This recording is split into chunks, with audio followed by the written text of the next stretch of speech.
Hello friends, welcome back to my channel. என்ன ருசிக்கலாம். நம்ம இன்றைக்கி பார்க்க போகிற ரெசிபி ரொம்பவே சூப்பரான டேஸ்டியான ஃப்ரைடு மில்க், அதாவது பால் பொரிச்சது. ரொம்ப சூப்பராக இருக்கும். வாங்க எப்படி செய்யலான்னு பார்க்கலாம். பால் 2 கப், சுகர் அதாவது ஜீனி 1/2 கப், கார்ன்ஃப்ளவர் மாவு 1/4 cup plus 2 table spoon, bread crumbs அதாவது பிரெட் தூள், மைதா 2 table spoon plus milk 3 table spoon, ரெண்டையும் மிக்ஸ் பண்ணி நல்லா கலக்கி வச்சுக்கோங்க. இப்போ ஒரு பேன் எடுத்து, அதாவது ஒரு கடாய் எடுத்து அதில் கார்ன்ஃப்ளவர் மாவு சேர்த்துக்கலாம். அப்புறம் சுகர் சேர்த்துக்கோங்க. சேர்த்துட்டு நல்லா மிக்ஸ் பண்ணிக்கோங்க. இப்போ நீங்கள் அடுப்பை ஆன் பண்ண வேணாம். நல்லா மிக்ஸ் பண்ணிவிட்டு பார்த்தீங்களா, நான் ஆன் பண்ணலை. இப்போ நல்லா மிக்ஸ் பண்ணியாச்சு. இப்போ இதில் பால் சேர்த்துக்கலாம். இப்போ ஆன் பண்ணிக்கோங்க.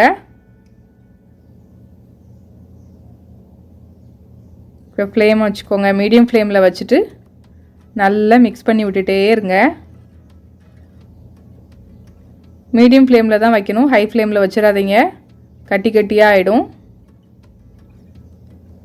இந்த மாதிரி ஒரு ஒயர் விஸ்க வச்சோ அப்படி இல்லைன்னா ஸ்பூன் வச்சோ இந்த மாதிரி மிக்ஸ் பண்ணி விட்டுட்டே இருங்க.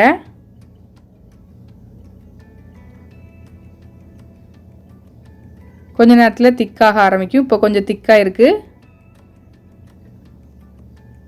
நல்லா மிக்ஸ் பண்ணிகிட்டே இருந்தீங்கன்னா நல்லா திக்காக ஆரம்பிக்கும்.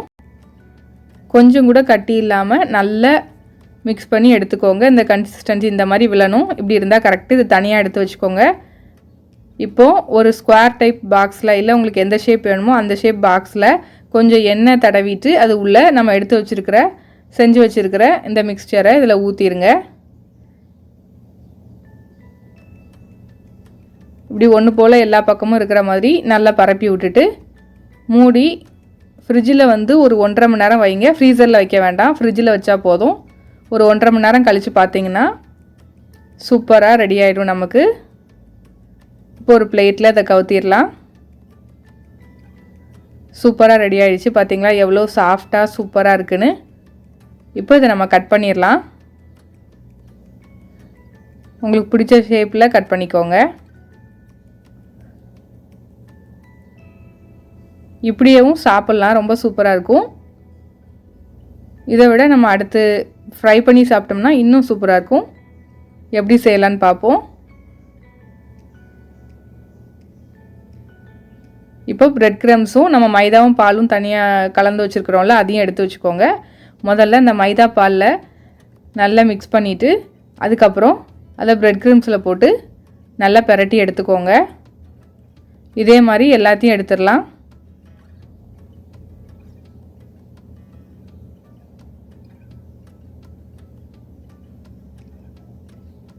ரொம்ப சூப்பராக இருக்குங்க. உங்கள் வீட்டு குழந்தைங்களுக்கெல்லாம் ரொம்ப பிடிக்கும். கண்டிப்பாக செஞ்சு கொடுங்க. வித்தியாசமான ஸ்வீட்டு. இப்போ எல்லாத்தையும் நான் அந்த மாதிரி எடுத்து வச்சுட்டேன். இப்போ இதை நம்ம ஃப்ரை பண்ணிடலாம். இப்போ ஒரு கடாய் ஹீட் பண்ணிக்கோங்க. ஆயில் நல்லா ஹீட் ஆனதும் மீடியம் ஃப்ளேமில் வச்சுக்கோங்க. வச்சுட்டு ஒன்று ஒன்றா போட்டு இதை ஃப்ரை பண்ணி எடுத்துடலாம். நல்லா கிறிஸ்பியாக வர அளவுக்கு நல்லா ஃப்ரை பண்ணி எடுத்துக்கோங்க. ரொம்ப ஈஸியான ஸ்வீட்டுங்க. கண்டிப்பாக செஞ்சு கொடுங்க. ஒரு 5 செகண்ட்ஸ்க்கு இருக்க இந்த மாதிரி ஸ்பூனை வச்சு திருப்பி திருப்பி போட்டிங்கன்னா நல்ல டார்க் கோல்டன் கலரில் நல்ல கிறிஸ்பியாக வரும். அவ்வளோதாங்க, சூப்பரான ஸ்வீட் ரெடி ஆயிடுச்சு. கண்டிப்பாக செஞ்சு பாருங்கள்.